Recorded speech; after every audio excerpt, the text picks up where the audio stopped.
Good evening and welcome to this week's edition of Crossfire with me, Gloria Mumba Kalambo. Now remember that Crossfire comes your way every single Monday of the week right here on Spring TV at 20 hours. So do make a date every week on that particular day. Now today in studio I have with me police spokesperson who happens to be Mr. HAMOONGA. Mr. Ray, good evening and welcome to the program. Good evening, Gloria, and good evening, our viewers out there. Thank you so much for coming through. A lot of criticism the service had come under from the public in the past few months, looking back, of course, before the elections, during the elections, and so on. I would love to find out from you, though, how do you think, or how would you rate the levels of public confidence in the Zambia Police Service? Okay, you know very well that the Zambia Police Service is an institution that is mandated with the mandate of maintaining law and order. And to that effect, the fact that we are enjoying this peace, it means that members of the public are cooperating well with the police. But of course, that's not to say that the levels are at the level where we want to be. But suffice to state that right now, the public have gained confidence in the Zambia police because we have seen a lot of cases coming to the police.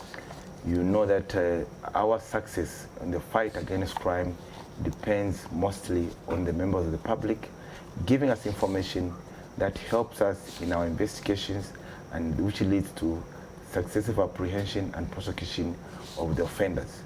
So far, so good. We're on the trajectory of recovery, and we are very happy with what we are getting, the support we are getting from the public. All right, you just mentioned that, of course, the numbers or the levels of crimes being reported to the Zambia police is enough evidence to show that there's public confidence. But really, there's been a number of complaints from some members of the public in how some of these cases are handled. For example, when somebody is attacked in the night at their home and they want the police to go over, they are told to know gula fuel and things like that. How are you handling such things? Okay, you see, this is why the challenge has been, because you know, if you don't understand the operation of the police, it becomes a bit of a problem. And this is why we have been calling on members of the public to know or get to know their local officer in charges, because you know, at times somebody is attacked, doesn't even have the number for the nearest police station, is dialing 991.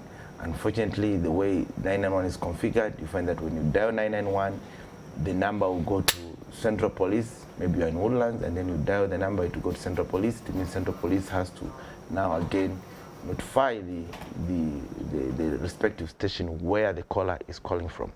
So this is why we've been calling on members of the public, please, would you know your local officer in charges? Because by that you would shorten the time of response. Because you know, when criminals are striking, there must be a time limit which the police should respond. Otherwise, you find that the criminals have gone. So what we want to appeal to the public is that they need to know their local officer in charges. That will go a long way, even in advising them what they need to do or advice that they can be given. And by so doing, they'll be able to protect and prevent crime in their respective localities.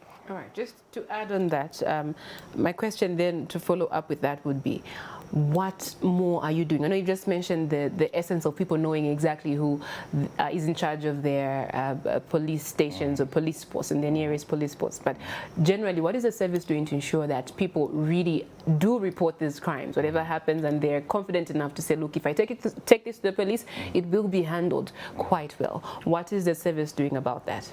Well, you are, like I said, the police is mandated with the enforcement of law. And if somebody, say for instance, if someone does anything stolen, the best he can do is to report to the police. So the police are able to investigate that matter, because we are given that mandate as Zambia police to ensure that we investigate and prosecute the offenders. So it's a two-way thing. Where somebody has a crime reported to him, he can come, committed against him, he can come and report to the police. Where somebody has also information relating to maybe that's what your question is trying to lean to, relating to a crime being committed, and then he feels he cannot bring to the police. But what we want to appeal to such a person is that when there's a crime that is going in the community, even if it's not affecting you, you better report to the police, because if you don't report it, the next person affected is yourself. Yeah. Let's talk a little bit about the post-election process, which you have, I think, largely, to some extent, been present under, of course, knowing and also bearing in mind that you're recently appointed as police spokesperson. How have you treated some of these cases, the post-election violence cases and so on? Well, we received some cases, of course, which are under investigations. Others have already been concluded, where people have come forward to report a case maybe which happened during the period before elections, and we have concluded some of them. You remember there was an incident of one person who was accused of having murdered somebody in Emersdale. I don't know if you remember that case, where somebody, I think, was attacked at High Court, Mr. Tompoy, I think. So in that case, he was accused of having murdered somebody, and that matter was reported at Emersdale Police, and police moved in, of course, investigated that case, and at the end of the day, it was resolved that that person we didn't have sufficient evidence linking him to the crime, and he was released. Yeah. So that's one of the success stories you'd like to point out, though. Well, it's not necessarily a success story because, you know, there are a lot of them and they are still going. I was just trying to set an example. Of course, there are other cases that were reported where someone reported a case. And what you should know is, you know, the challenge is people need to understand that when a case is reported, we have to investigate. Now, investigating is a way of finding out something which you don't have information on. It's a systematic way and a formal way of trying to aggregate information relating to an incident. And this is why we normally have a quarrel with you people, the media, where you want to say, when you say we're investigating, and then you want to say, no, what is it that how far have you gone with the investigations? Of course. And unfortunately, this fora that you are asking on us to respond is not an ideal fora for us to respond, because some of the questions, even us as police, we question ourselves, say, well, are these sponsored questions or what? Because we find that at times journalists want actually to lead the investigations, but that's not the way things go. Prosecution is the one who's supposed to lead investigations. As police officers, we let us investigate so that we find the facts, and which facts when we find, even at times, we're not even able to release them to the public, not until we go in the course of law, where we are fully mandated to give out the evidence as police officers so that we secure a conviction as regards to that crime that could have been committed. There's been a number of concerns really as regards how the police handles political cases.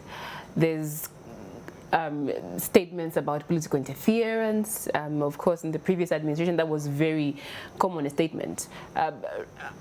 As police spokesperson, really, how is political interference to some extent, is there any when it comes to dealing with this? I know you just mentioned earlier in your preamble the mandate of the police and how you handle some of these cases and how you investigate, but it has been noted, and the concerns by most of the public, members of the public in political cases, is that there is, or there seems to be a political hand in some of these political cases. What's your thought on that? Well, you see, from the police point of view, we are looking issues from the criminal aspect of it. You, the journalists, will call it political, but for us as police officers, we don't have any offense called political offense. From the police point of view, we look at from the crime aspect of it. For instance, if cadres go in the field and fight, and somebody is killed, you people will be saying there was political violence. For us, the police, there's not a political violence, it's murder. We're looking at murder, okay? We're looking at section 200 of the penal code, that somebody has committed a murder. And this is why, even as journalists, it's important that you point things as they are. Because when you say political...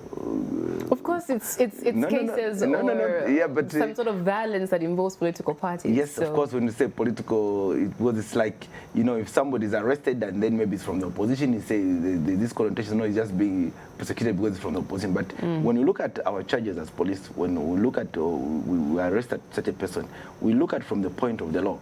What does the law say? If somebody has killed another person, it's supposed to be arrested for murder, regardless of what happened.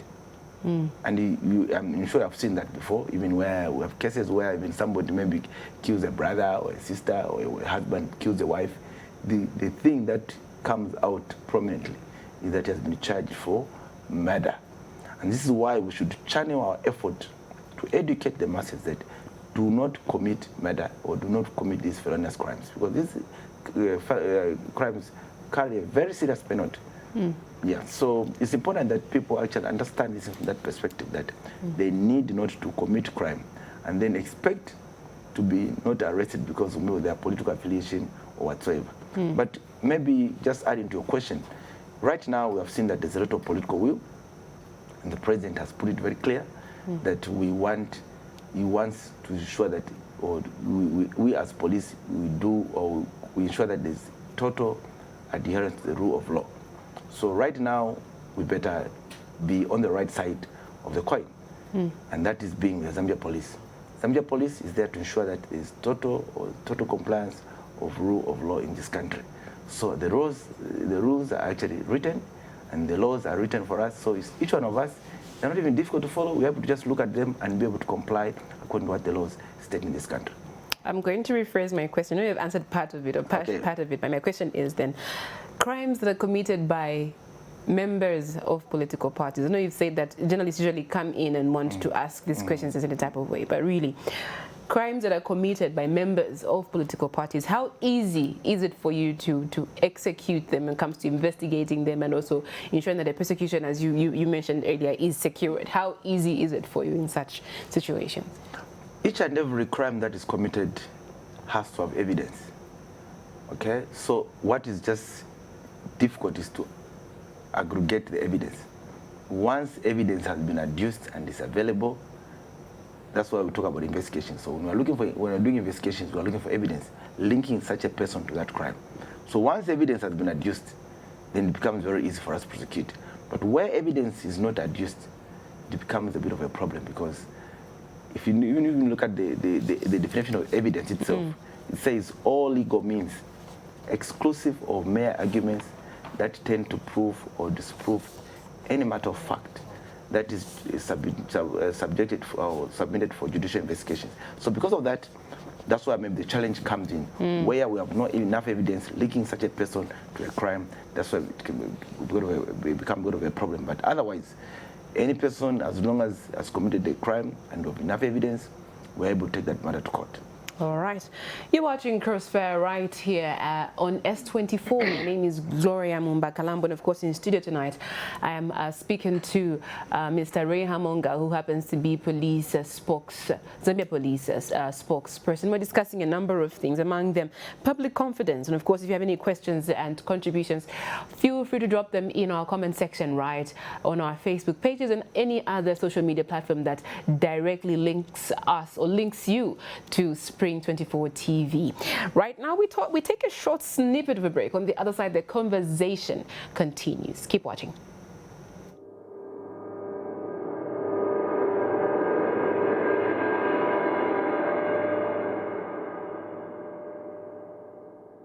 When you have the internet, you have the news. Why do I listen to anything else? Is everything you read online the truth? Up-to-date news, live interviews, debates, business, sports, right at the source of your story. Social media has made information easily accessible, but are the stories being told factual? With Crossfire Mondays, be sure to get the truth from the experts.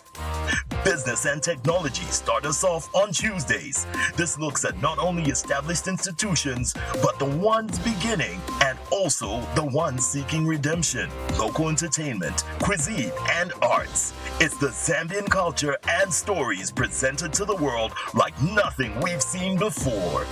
So if you are a seeker of the truth and want to be up to date with what's happening in the world of current affairs, business, sports, and entertainment, Spring TV's S24 range of content promises to keep you in the know and invites you to be part of the conversation. Because at Spring TV, we are at the source of your story.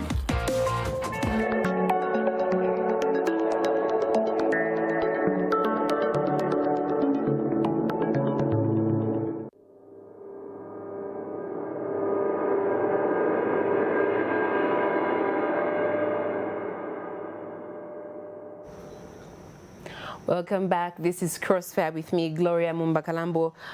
And of course, we are speaking to Zambia Police spokesperson, who happens to be Mr. Ray HAMOONGA.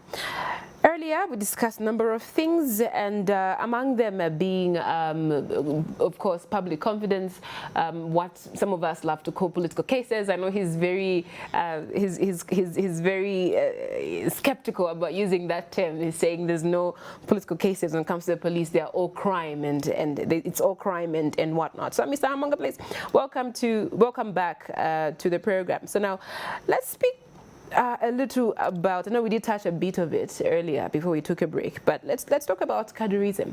This has been a pain, I would love to say, in the police's throat for a very long time.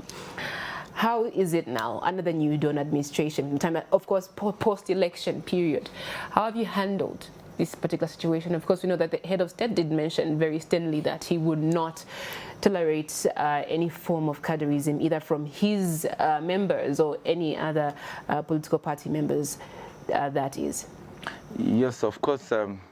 When you look at what the head of state has stated in that regard, we as police have had less hurdles because there's a lot of political will, like I said earlier on, and now what we are doing as police is just look at the law.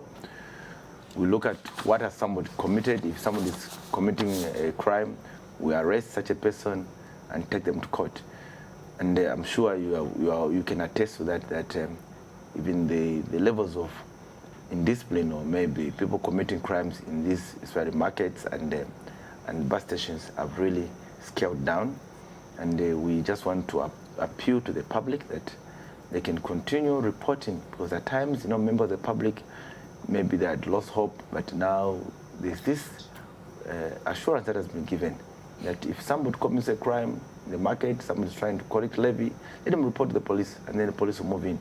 Like you know that very well, even the council has also taken its position, and they're able to collect these levies. And as police, we stand shoulder to shoulder with them to ensure that they enforce their mandate, so that nobody actually does or commits a crime in those places. But of course, it's not to say that there are no crimes that are going on in these areas. We know that some people are still trying to commit those crimes, but we just want to sternly warn them that as police, will not watch them and commit these crimes. If they do that, definitely we'll move in and have them arrested.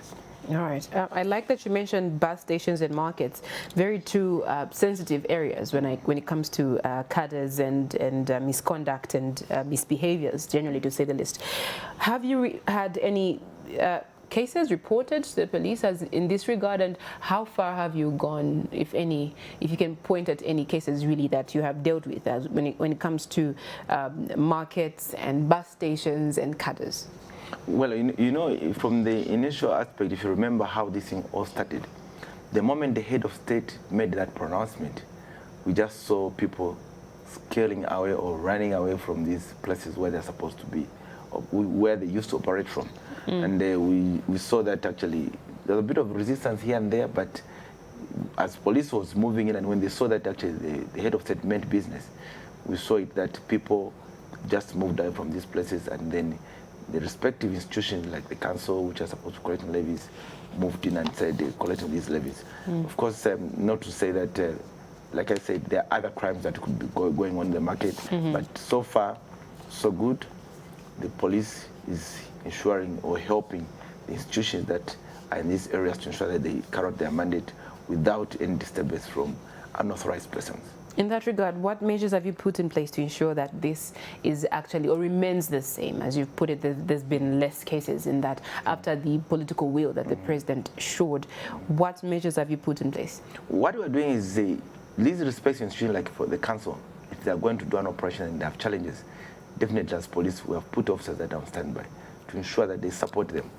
And so they're able to carry the mandate without disturbances like for unauthorized persons. So far, so good. If at all any challenges come in, we'll definitely be able to respond accordingly. But of course, again, this comes back to the issue of us spelling out our strategies on this forum where even these people that are committing this, want to commit these crimes are watching. Of course, like I've said, we have put in enough measures to ensure that the mandate of these other institutions that are supposed to operate in these places operate without hindrance from any unauthorized persons. All right, let's move on from that. Let's talk about the stopping or the ban on snap roadblocks by the new Minister of Internal Securities. Really, how has that been so far for the Zambia police? Well, it has been going on well. You know that the ban on snap road checkpoints. I know people have been mistake the snap checkpoint and the roadblock. Of course. Yeah, the roadblock are these places where we have officers stationary operating on a 24-hour basis. For instance, if you are going to Kabwe, there's that place at after Kabangwe. That is such a point. We have one also if you are going to Southern Province in Kafue. We have also one if you are leaving Lusaka going to the east at Mono Tenef. We have one also if you are going to Western Province at famous place Makeni. So now these are what we call roadblocks, which operate on a 24-hour basis.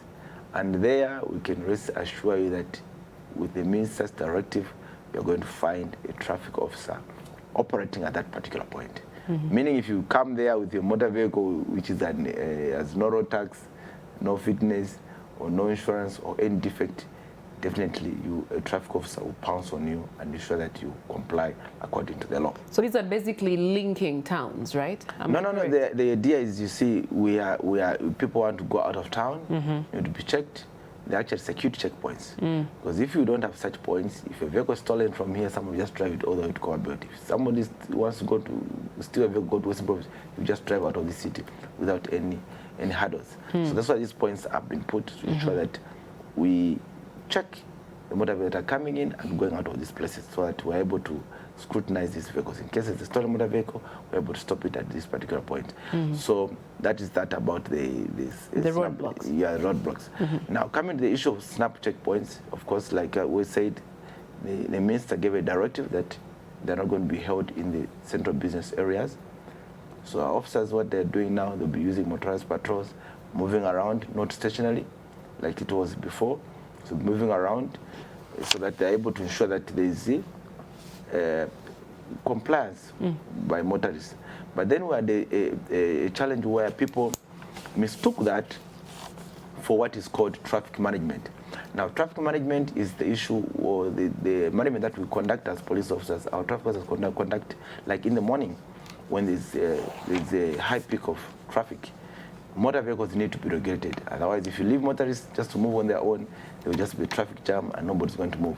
So during that time, we have our officers that are lined up along the route. Like for instance, here in Lusaka, we have Greatest Road. We have officers at Charleston, Chainama, Mnali, just to regulate the flow of traffic so that people can easily drive from their homes to the places of work. And the same also in the evening when they are going back, we have that kind of arrangement. But then people, whenever they saw officers mobilizing, going to these points to go and regulate traffic, so there's some people pass through. We had all this kind of people sliding the officers, shouting at them. But I think now that is a thing of the past because of the clarification of the minister that is actually standing with us, with our traffic officers, that ensure that traffic officers are there to ensure that there's maintenance of law and order on our roads. So what was the main essence of having these checkpoints in the first place before they were banned? Well, of course, those were meant to regulate traffic and also ensure compliance of motorists in terms of laws. But of course, you know, with each minister that comes into play, maybe there could be what you could have seen and that which led for him to cancel those checkpoints, snap checkpoints. So then my question now is, how effective is the mobile method that you're using now as police? I know you've mentioned that the traffic police officers are still, of course, regulating traffic and controlling traffic generally. Yes. What happens to the ones that used to check on crimes, maybe compliance on when it comes to tax compliance and many other issues, others that courier or carry illegal or stolen goods? How are you handling that? How is it for you after the ban? Okay, of course you do well to know that traffic officers, specifically mostly they look at crimes relating to a motor vehicle, or compliance of a motor vehicle on the road. For instance, road tax, road fitness, insurance, validity of insurance, is the vehicle roadworthy in terms of indicators, are the lights working, are the tires roadworthy for the road moving on the road.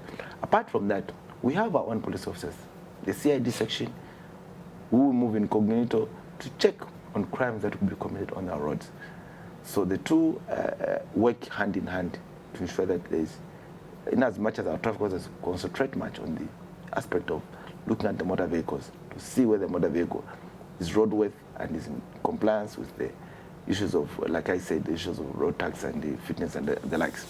So in terms of crime is within the manageable levels. Of course, crime will also be there, but it has to be kept at under manageable levels. And I think as police, we are still on top of things. We are managing the crime. And of course, we continue to appeal to members of the public to cooperate with us as we ensure this fight that is won. I'm going to ask this again because I know there was a social media frenzy that we saw the past few weeks where this traffic officer was actually stopped or booed or whatever was called out by some motorists for basically trying to control traffic, as you said earlier. Do you think that the levels of confidence of your officers have been affected by the ban in itself? I mean, is an officer really able to walk up to me and check if I have my driver's license and not feel I'm going to bash them in any way or say anything or reject them in any way because of the ban?